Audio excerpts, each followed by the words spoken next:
Everyone who rides a bike knows that they're a crazy convenient way of getting around, pretty cheap, and most of the time pretty damn fun. And if you're like me, you know that the more you ride, the more confident you get. The thought of having an accident becomes something of a distant thought. And I knew I wasn't invincible, but I was at the point where I thought I knew everything about the roads. That was until something happened on August the 22nd at about 5:45 p.m. A car pulled out from the side road and wrote me off. Now, I have had a couple tumbles on bikes before, but when I got up from this one, I knew something was really wrong. If you're squeamish, you might not want to listen to this part of the video, so go skip ahead 20 seconds or something. But basically, I literally got up from the ground and my arm was dangling, like from here, downwards. Not good. My left forearm was completely snapped. I was taken to the hospital and put on all sorts of drugs, which was an interesting experience. Oh yeah, and they had to try to line up my arm and put it kind of back in place so they could put a cast on it to keep it secure. And I guess you could say that was quite a comfortable affair. A week and a bit after that, I got surgery and life as I knew it was completely different. I mean, it wasn't life-changing because I didn't have any major permanent damage, but coordinating around with one arm taking on simple daily tasks was totally different. Anyways, fast forward a couple months and I had healed up a bit, but I still hadn't seen my bike. How bad was the damage? Was it a write-off? Is it even worth repairing this thing? Well, it's being delivered to me today, so let's find out.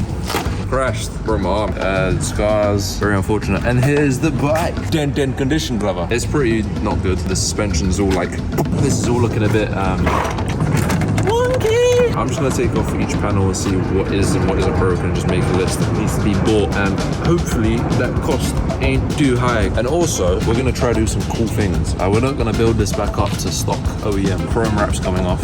We just have to enter a new era. We need to freshen it up with something new.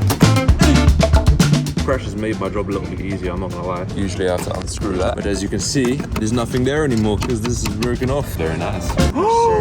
Peg's gone. I didn't even realize that, bro. That's unfortunate, man. It needs to be replaced anyway, but I didn't know it was snapped. So that means I fell on the right side. I didn't even know what side I fell on, to be fair. Yeah, it makes sense. This is all bent.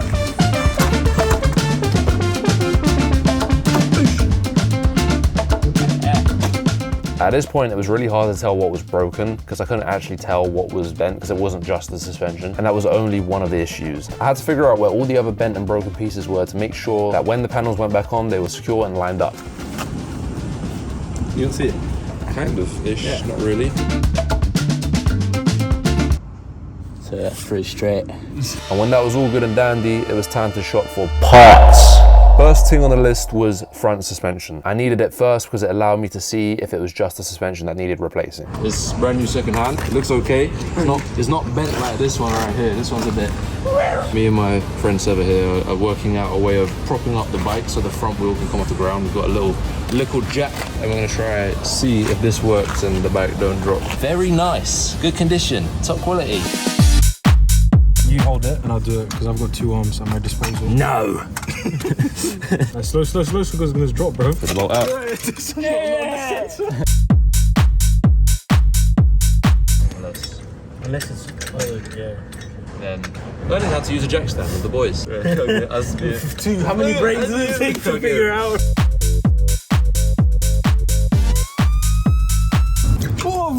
Tell me, bro. I was doing it, bro. Oh, that's not gonna work. The front tires on the thing before, no? I didn't use physics. You do Bro, it? this would all be sorted out if you had like a fat piece of wood. I got one right here. Man's gonna use the power of Newton and Einstein. Now I know what's going on. It's going to your side, it's slipping to you. Too much cardboard. The weight is different. Yeah, why don't you do it? How about that? You man all doubting me, yeah? You see this one, yeah? All them man hating, yeah? And then it works. Shit. Don't do that because you're gonna disprove me by saying it works and it just drops. And we finally got it up in the air after lots of persistence. And now it's time to rip this thing apart.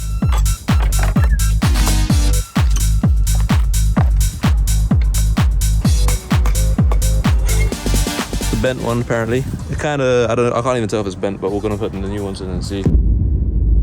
But I noticed something alarming. It was hard to eyeball it, but the bottom bracket looked like it wasn't lining up properly, meaning that it could be bent too. Bent, 100%. The top of the bottom bracket, that sounds a bit weird, was pretty bent. So this meant parts time, and I could hardly find any secondhand pieces of this part online. So it was time to go to Japan. No, not like go, but like look on a Japanese website to see if I could buy any a bit cheaper. And I found one, which was a lot cheaper than the UK joint. I bought it straight away, knowing that the shipping was probably gonna be a while because it was from halfway across the world. So now it was time to wait.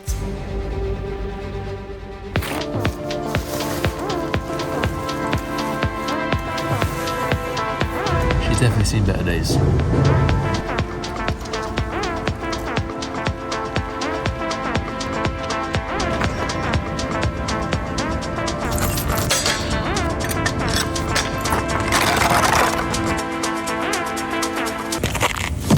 Japan, baby.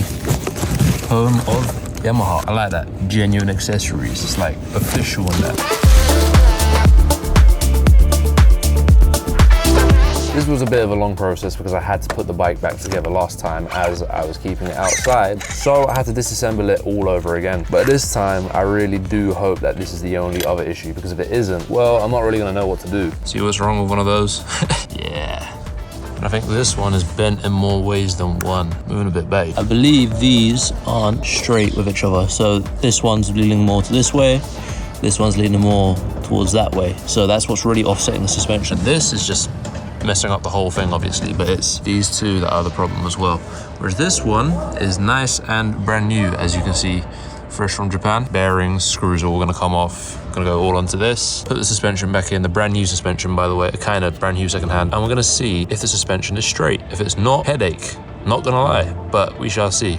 Fingers crossed. Cross your fingers at home for me, please. Appreciate it.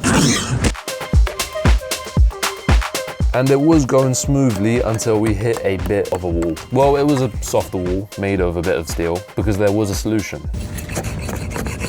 This bearing was on the bottom bracket tube so tight that it was proving difficult to get off. So I thought, well, might as well saw the tube, take it off, as we're probably gonna save a lot of time. It wasn't like I was gonna reuse that whole obliterated bracket anyway, so the hacksaw came out. Bing bong.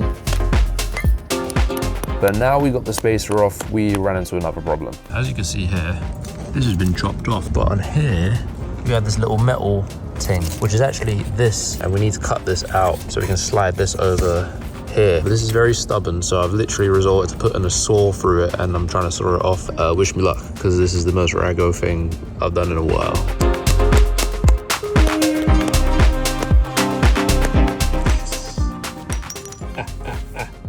Look at her, beautiful little piece of shit. Took a lot of persistence hammering the out of this thing, and now that it's sorted, we have a third problem: putting the spacer on the new lower bracket. But let's just say I came up with a solution for this. Didn't work. I'll try with a bigger one.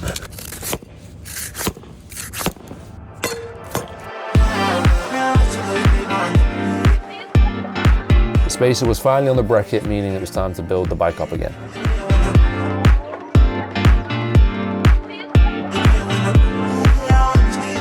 There was also a little air duct piece that was broken, so we had a replacement for that. There's lots of small little clips and screws that held the fairings together, so it was just a case of memorizing where they all went and putting it all back together.